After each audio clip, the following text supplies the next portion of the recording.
It looks good to look out here and see your faces and everything else. I'm reminded this morning, and I don't know why it came to my mind, that my first full-time ministry was a small country church up in the regions of Canfield, Salem, and Columbia, Ohio, a little farming community right in the middle of those three that form a triangle. The town was called Greenford. And most of the people that came to church were farmers. Very few people had jobs elsewhere that were there, but almost all the men of the church were part of the volunteer fire department that was in the community. And we only had about 26, 27 starting there when I went there to preach. Well, after 3 years' time, we were over 100 now, and it's a mega church. But I can remember one Sunday morning, as we got up to be able to start the service, almost as we started to sing the first verse of the very first song, the volunteer fire alarm went off. And we only had 24, 25 people out, if my memory serves me right, it's subject to error. And I can remember as we were singing the song, I looked around and started to follow those leading the worship service, had to go, and everybody else. All the men left, and we had about 1 or 2 men left, and about 8 or 9 women. And I looked around and I said, what do I do? And one of the women spoke up and says, well, Brother Phil, she said, we have a dairy farm. One of our incomes is the dairy. We have about a dozen, 14, 15 cows that come in to be milked and to be fed and so forth. And we learned that if we have 1 cow come in, we still feed the cow. So it shouldn't make any difference how many people we have here, you still feed the people. And I jokingly said to her, I said, that's the first time I ever heard a woman talk to herself about feeding a cow. But it went over because I was there, but it was just joking about it. So we had an abbreviated service that day. Ever since then, I remember that every time I have a few people come, that you still want to feed those that do come. You still, but I'm not going to feed you the whole bunch. This morning, we're going to do basically what we did last week. We're going to talk about. And let's talk about the Psalms just for a little bit. This is going to be my last one in this particular series of Old Testament passages that deal with New Testament thought. And as I thought about the book of Psalms, and I read through quite a few of them this week. Steve has 2 computers sitting on my desk, and I have one that I type on and run things off because it's the easiest to handle. That's one I'm familiar with. Then I have another one that has my new Bible program on. So oftentimes I'll have a Bible program up on one and playing games on the other stuff, and I'm working both. And I've been doing that this week. And I got looking at the book of Psalms, and most of the Psalms were written by David, but not all. We need to remember the 150 Psalms, and some of them even came out of the Babylonian captivity that was there, and that it was not a matter of David writing them all. And David not only wrote the songs, but he invented many of the instruments that were being used in our services throughout the years. There was an orchestra, or you might say a band that played in order to be able to, for the congregation to sing the songs to it. And by the way, that's the meaning of the word psalm. Is the idea that the psalms is where you sing with the plucking along of a musical instrument. If it's not with an instrument, the psalm becomes a hymn. That's the only difference between the 2 words, hymn and psalm. As the idea that one has an instrument, the other one does not, and it's the same song. So if we happen to sing a cappella, we're singing a hymn. We're singing with the music, and no matter how it is, we're singing a song. So that's the significance of the difference. That there's several psalms come to my mind. It's a book of a lot of devotion, of adoration, of worship of God. And I think that is one reason why a lot of the Psalms really transfer over into the Christian system, because the idea of our love for God and our devotion to God does not change with the covenant or dispensation that we're under. The longest book of the Bible, the longest chapter of the Bible is Psalms 150. The structure of that particular psalm happens to be unusual because it takes the 24 letters of the Hebrew alphabet. There's only 24 letters in the Hebrew alphabet. And then follows that through the Aleph and the Beth and so forth, all the way through. And each verse of the Psalm 115, I think it's a 115. The 115 happens to have 8 verses. So 24 times 8 is 66 or 76, I think. I'm not sure. My math is not working. It's very sharp this morning. But now, if I were to ask you some of the favorite Psalms, I'm sure I would get Psalms number 1 as being a favorite. Psalms 23 is a favorite. Psalms 24 is a favorite. Personally, I like Psalms 100 because I think it identifies me. When I sing, I make a joyful noise unto the Lord. I don't necessarily sing on my mother and my brother used to get a big charge on me when I was growing up. I made my own tunes too. I mean, and Bruce back there saying, I still do. It is a interesting. If I were to ask you a favorite song, I'd probably get different answers. Some people have the 46th Psalm as a favorite. The heavens declare the glory of God, the firmament show forth his handiwork, and so forth.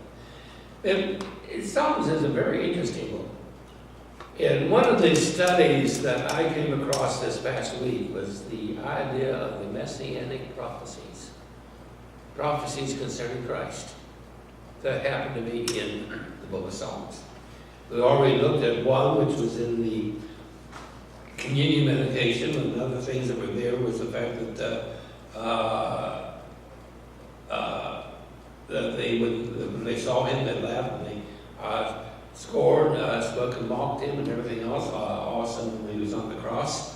They pierced his hands and his feet, and he was one of the wicked. The 2 thieves on each side. They parted his garments, and they cast lots for his vesture or his robe. And all that is a part of the 22nd Psalm. There's some of the others that are there. I have a list of them there for your the Lord's anointed verses with Psalms 2. Christ's resurrection quoted in Psalm 16. Psalms 22 was what we talked about, the picture of the crucifixion. Betrayed by a friend happens to be Psalms 41. The reign of Christ happens to be the Psalms 45. Psalms 69 talks about being given all vinegar and was on the cross. Psalm 72 talks about Christ's glorious reign. Psalm 78 deals with the idea of Christ speaking of prophecies. Psalms 89 condition the endlessness of David's throne. Psalms 110 talks about Christ as priest and king. And Psalms 118 talks about the rejection of Christ by believers. Interesting, I think. I chose a few that I want to talk about. A few that I think are very, very important. First of all, let's talk about Psalms 16:10. A very short verse. It says, "For thou wilt not leave my soul in hell, neither wilt thou suffer then Holy One to see corruption, but neither will they suffer by Holy One to see corruption." By the way, that was quoted in Acts, the 2nd chapter, of Peter's sermon, verses 27 through 31, where he speaks of that. And the emphasis of Peter is making is the fact you killed the Son of God, the Holy One of Israel. I wonder, when we think of this, the resurrection, even though there were emphasis of people rising from the dead in the Old Testament, and even though in the New Testament different ones rose from the dead, Jesus Christ was the only one who rose from the dead, never to die again. I think that is highly important. The second one, betrayed by a friend. Psalms 41:9. Yea, mine own familiar friend in whom I trusted, which to thee in my bread hath lifted up his heel against me. One of the things when I read that, as being betrayed by a friend, I thought about Judas was recognized immediately as being the son of perdition.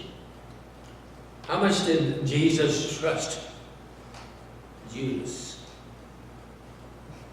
We need to remember he trusted with the money we grew. He was the treasurer of the disciples, the money that they had.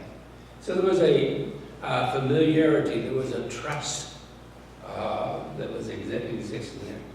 And to me, as I think about that, what's the probability of the psalmist when he wrote this, looking ahead in the future and making that prediction? It had to come from God. Psalm 69. When you think about Jesus on the cross, one of the things he said from the cross was, I thirst. And they ran and got gall and vinegar and gave him gall and vinegar. And the psalm says, they gave me also gall for my meat, and in my thirst they gave me vinegar to drink. I don't know about you, but I cannot drink vinegar out of a glass. I know people that do it. I know people that do it. And a lot of people feel that it's good for the digestive system to do it. But I just not one that can take a glass of vinegar and drink it down. And when I think of things when Jesus said, I thirst, and he gave him vinegar, that bothers me. Christ's glorious reign, and I'm not going to go too deeply in that, but in his days shall the righteous flourish, and the abundance of peace so long as the moon endureth. He shall have dominion also from sea to sea, from river to river, unto the ends of the earth. Now, I personally believe, without a question in my mind, that Christ reigns now. When he ascended to heaven, he was given that place on the right hand of the throne of God. And as he was given that right hand of the throne of God, he reigns over the church now. He is king and he's priest now. We'll talk about that a little bit later. So we see the idea that even in the Psalms, they saw the glorious reign of Christ being on the throne of David, which shall last forever and ever. And we see all this taking place in the book of Psalms. You speak in parables. I will open my mouth in a parable. I will utter dark sayings of old. Interesting. Interesting. Psalms 110, verses 1 and 4. Christ is priest and king. They say unto my Lord, sit thou by my right hand, till I make mine enemies thy footstool. And 110:4. The Lord has sworn and will not repent. Thou art a priest forever after the order of Melchizedek. Melchizedek is mentioned in the book of Hebrews, about the 8th chapter. And we see that emphasis being made that Christ is king. Christ is priest. And may I add one more to that, he's prophet. Jesus Christ is our king. Jesus Christ is our priest. Jesus Christ is our prophet. Now let's look at the difference between these just for a moment. As a prophet, Christ will speak to the people on behalf of God. And he did that while he was on earth. As a priest, he offered up himself as a sacrifice, making himself the mediator between the people and God. But as king, he rules. He makes the rules. And we need to realize that Jesus Christ is the only prophet. He's the only king. He's the only priest that we need in our life. And the last one I have here. Christ, the rejection of Christ by the leaders. By a stone which the builders refused is to become the headstone of the corner. Peter mentions this in one of his letters that he wrote. The idea that he is Lord and King and so forth. I've hurried through this. I had other things I wanted to say. But in conclusion, the long-suffering of God in preparing the world is demonstrated. Remember, the world, according to the Bible, and I disagree with science, according to the Bible, is only about 6,000 to 8,000 years old. The world. And I believe the Bible. I believe it is the only eyewitness to the creation. That was God. Then, in those 6,000 years, it took God from the very first prophecy concerning the coming of Jesus Christ, when Adam and Eve's sin was cast out of there, all the way through until the